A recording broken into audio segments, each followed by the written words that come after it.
purpose of why we do Entrepreneur's Edge is because of that. We actually give voices and vision to entrepreneurs and small business people. We're giving them the resources for you know, the game plan, the map. Because yes, you go to the SBA, and I love the SBA dearly, so please don't get me wrong. They have a lot of good people that work there, and a lot of the programs and resources are excellent. But I've also had some talks and dialogue with the former administrator, Hector Barreto, on what happens to the people when you leave the SBA if you don't get help. Right. Where do they go? Right. I can tell you, and this is briefly, we're going to talk about your hats in the horse company in a minute. But let me tell you why we started doing Entrepreneur's Edge. Initially, I started out doing pantyhose vending machines. Nobody knew. Everybody knows now. And everybody, I would walk in and people would go, oh, what a great idea. Pantyhose in a vending machine. Well, I thought so too. Actually, I was denied help through some of those programs because they said, we don't have anything to compare you to.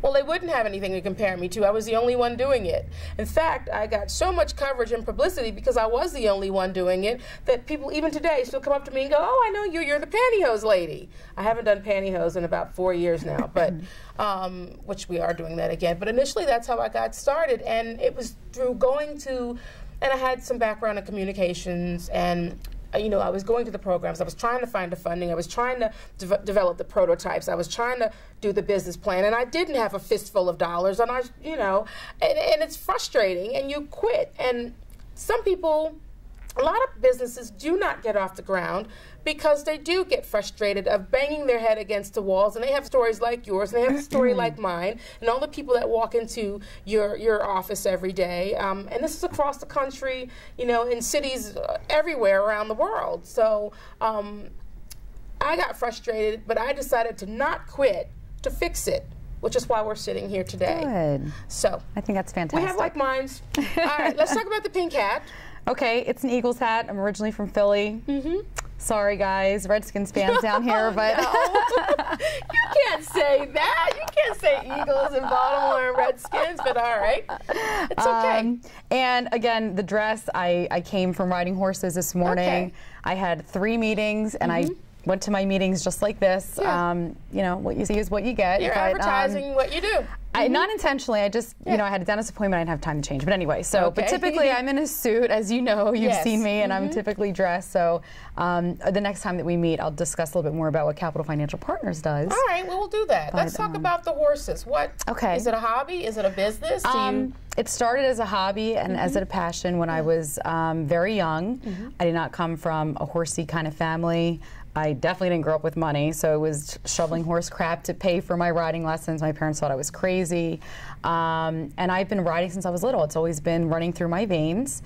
And about 3 to 4 years ago, well, maybe a little bit longer than that, I saw a horse and I bought him for, let's just call it $7,500, and I think I resold him for 10 grand.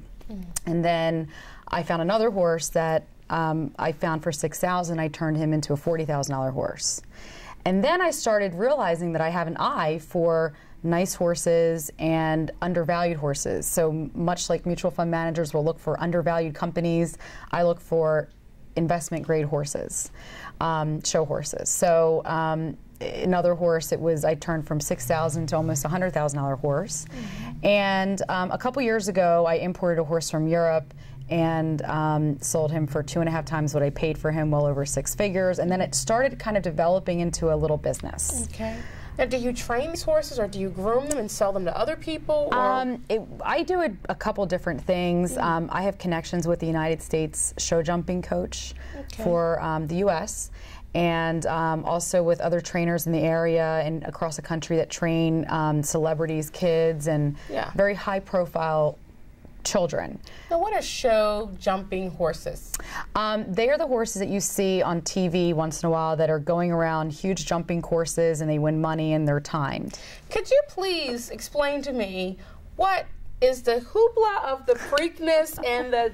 Now I know the Triple Crown is supposed to be 3 races, right? Right. Okay. Now I got that. Now part. racing is not my forte. I did have a racehorse that raced for me for 9 months. Okay. But the Triple Crown is the Kentucky Derby, the Preakness, and the Belmont Stakes, if I'm not mistaken. It is the Belmont Stakes. And I could be Preakness. wrong, so let's not hold me to this. No, it's 3 of them, and I think we got them. But the Preakness it's just, I think it's an excuse for a lot of people to party like rock stars in Baltimore. I think so. Yeah, I think That's what I think. But like them. It's a fun race, and you know, I had a racehorse. I have mixed reviews about what the one horse that got put down in the Kentucky Derby, so it was very sad. But you know, it's a sport.